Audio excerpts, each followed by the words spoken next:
What's good, YouTube? This video is going to be about how to men, sometimes a good woman is hard to find. Now, before I start this video, I just want to say that if you are not here to grow and learn about the real perspective of men or the type of men I'm referring to, get off the video. Sometimes, every time actually, I speak about how men feel or how men think about a particular thing. The comment section is full of mischaracterizations of those things, usually in some emasculating idea, or he's just insecure, he's just small, he's just a little boy, he's just this, he's just that. Every time a man's feelings are brought up, the comment section is full of women disregarding and invalidating those feelings, as if men don't have the right to have struggles, have fears, have anxieties, have a perspective that is opposite of yours. This video, or these videos, because there'll be about 4 or 5 of these videos about how a good man or how a good woman is hard to find. These videos are about letting you know how men struggle with the idea of love and relationships and finding a good partner. These aren't about agreeing. You don't have to agree with a damn thing. You shouldn't probably agree. It should probably be a different perspective than you heard or than you've experienced personally. This is about what men feel. So there's nothing to agree or disagree with. And that doesn't make a man small for having these ideas or feelings. With that said, I'm going to get into this video. I recently did a video and I mentioned how a good woman is hard to find, right? Or at least from the perspective of men, it is, right? Just like a woman might think a good man is hard to find. Men have complaints too. Y'all just don't hear a lot of them. Somebody asked me, can I do an in-depth video about how a good woman is hard to find or how to be a good woman? I'm not going to tell you how to be a good woman, but I can tell you I'm going to tell you about the perspective of why a young man and why men of all ages actually think sometimes a good woman is hard to find. And you can do what you will with that information. It's not to be agreed with or disagreed with. It just is what it is. So the first reason that men often think a good woman is hard to find is because men don't often believe that they can find a woman, or they don't believe it's easy to find a woman who is willing to struggle with them. See, in this Instagram and social media age where everybody gets to see what everybody else has, and everybody's looking at the highlight reels of the rich and famous and the slightly successful to the exponentially successful, women have raised their standards for how a man's pockets should look. A lot of women nowadays have created culture around not building with a man. A lot of us remember a time where, the idea was get together when you were young, build up, wealth, build up success for yourselves as a couple, and then, live out your dreams as a team.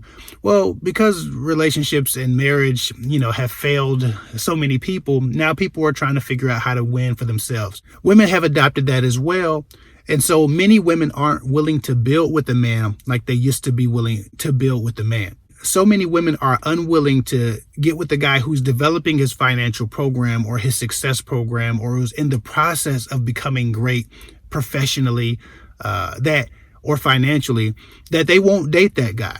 So many women, from the time they graduate high school to the time they graduate college, have made their selection decisions based on where a man was financially and socially, his social status and his financial status. A lot of men just don't feel like women are willing to struggle with them, or women are willing to grow with them, right? Women don't necessarily feel like they want to take the journey with men like they used to. They want a man to already have status socially and financially before they get with them. That's why 90% of women seem to be chasing the top 10% and even 5% of men, right? That's not lost on men. We see that. And while it might seem like the only guys who might have a problem with this is that bottom 90% of men that they say aren't good and no good men exist in, which there are a lot of good men in that bottom 90%. It's not just those bottom 90% that have a problem with it. Successful men also don't want a woman who selected them based on their success, whether it be socially or financially. So this isn't just a broke man problem. And one thing that women don't understand about men, and one thing that's almost never talked about, is a man's insecurity around his success, whether he has it or whether he doesn't.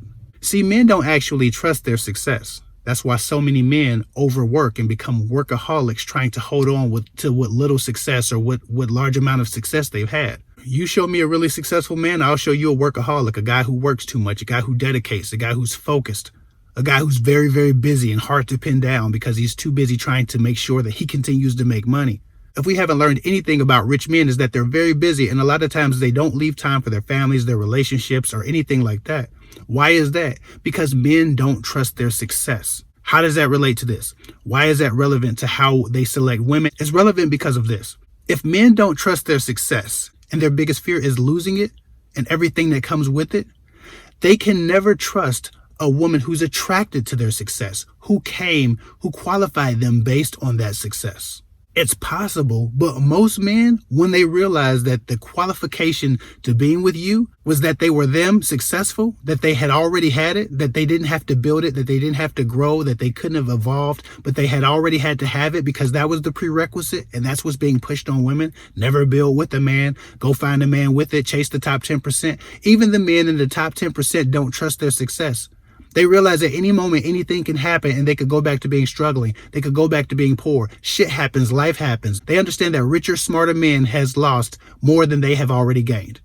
It's possible for anybody to fall, and because they understand that, they don't respect or they don't trust any woman they know that was drawn to them because of their success or because of their status, whether it be socially or financially. Men work so hard to keep their success because they don't trust it. So why would they trust a woman who was with them because of it?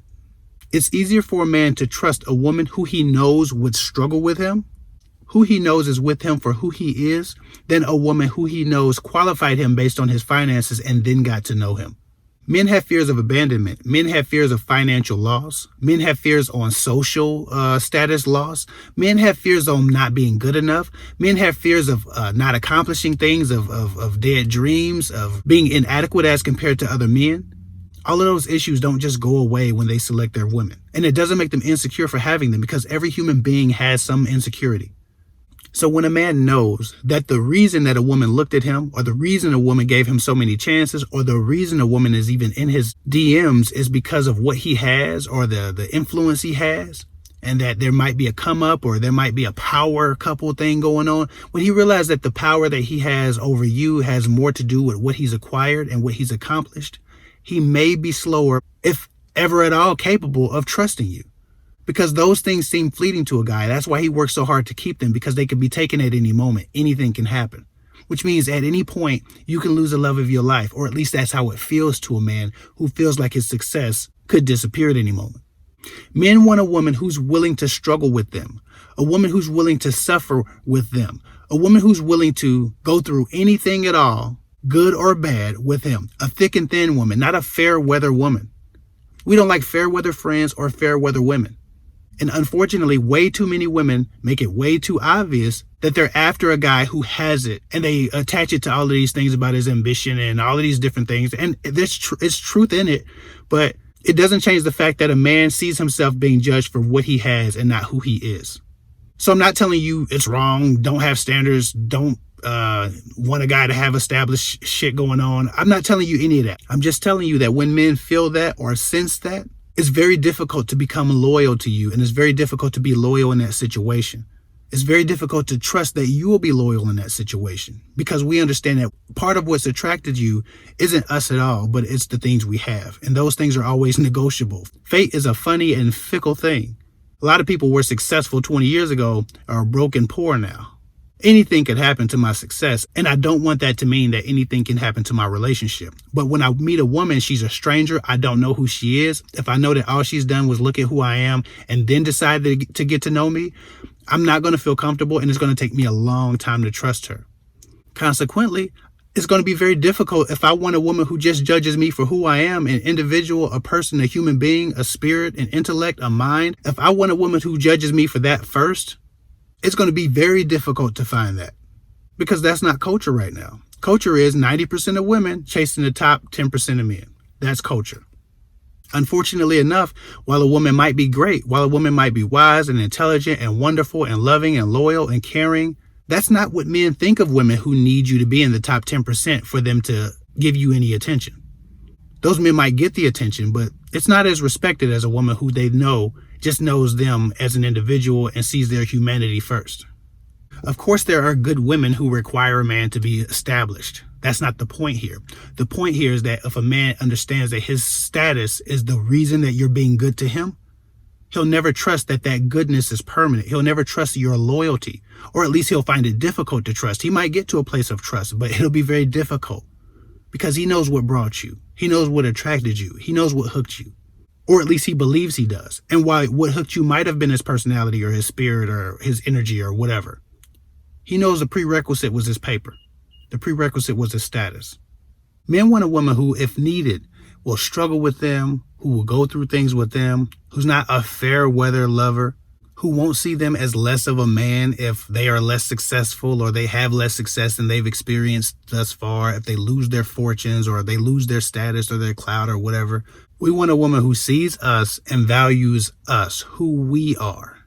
And even if that's true, even if you've seen a man and you've picked him because he was in the top 10%, or you've given him attention because he was in the top 10%, and then you've fallen in love with who he is, if he knows that that's what brought you, if he knows that that's what hooked you, it's going to take a while for him to trust the fact that, if it is a fact at all, you're willing to struggle with him if things go bad. That's why in the marriage vows it says for sicker or for poorer or for better or for worse or whatever.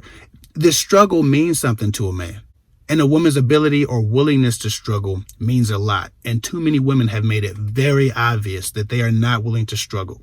Either that or they have misrepresented their loyalties and where their loyalties lie when they're dealing with men and when they're selecting men, especially if you have a history of dating very successful men. Men understand that they're in the top 10%. They need to be sought after. That's not the average. That's not the common man. He still wants to know that if he was regular, you would still love him. You'd still date him. You'd still give him a chance. We all remember that 50 Cent song, 21 Questions. Basically, the whole damn 21 Questions was about if he was just a poor, normal person, would you love him? Because that's what a man's insecurity is. I have all of this shit. I've acquired this money. I've acquired this status, this fame.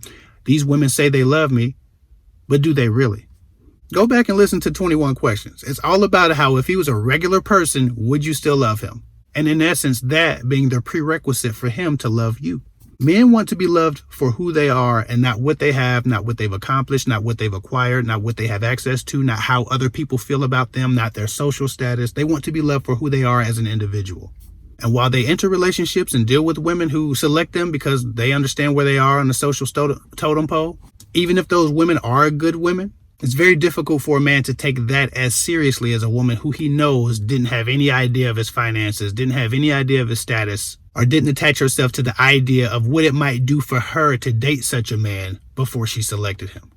And again, I'm not accusing women who date the top 10% of men of any of these things. I'm saying that men have this fear, whether they're in the bottom 90% and they're not getting looked at and they're becoming irritated or hurt or bitter or tired of being overlooked or whatever might happen with a man that's not being selected. Or if they're in the top 10% and they're being selected, but they know they're being selected because they sit in that top 10%. It doesn't matter.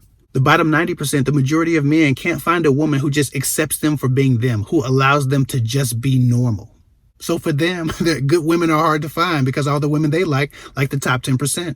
And the top 10% of men just want to be normal, just want to at least be judged normally. Not based on their status and what they've acquired, because they don't trust that money is here to stay. That's why they work so hard for it. Their biggest fear is losing money, therefore losing everything that money gives them. So if they don't trust their money, they don't trust the love that they got as a result of having money. Or at least a lot of men struggle with this. None of this is absolute.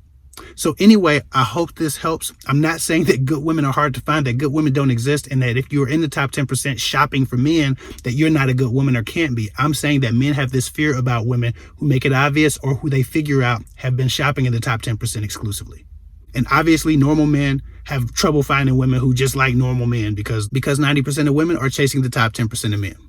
That's just how it is.